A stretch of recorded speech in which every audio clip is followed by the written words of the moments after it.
தேர்தல் பிரச்சார பயணமாக வாரணாசி சென்றுள்ள பிரதமர் மோடி காசி விஸ்வநாதர் கோவிலில் வழிபாடு நடத்தினார்.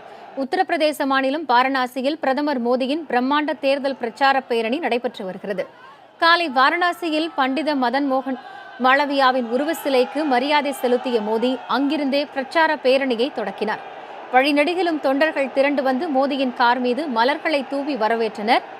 மோடி மோடி என ஆரவாரமிட்டும் முழக்கங்களை எழுப்பியும் தொண்டர்கள் மோடியுடன் பிரச்சார பேரணியில் பங்கேற்றனர். தொடர்ந்து காசி விஸ்வநாதர் கோவிலுக்கு சென்று மோடி அங்கு வழிபாடு நடத்தினார்.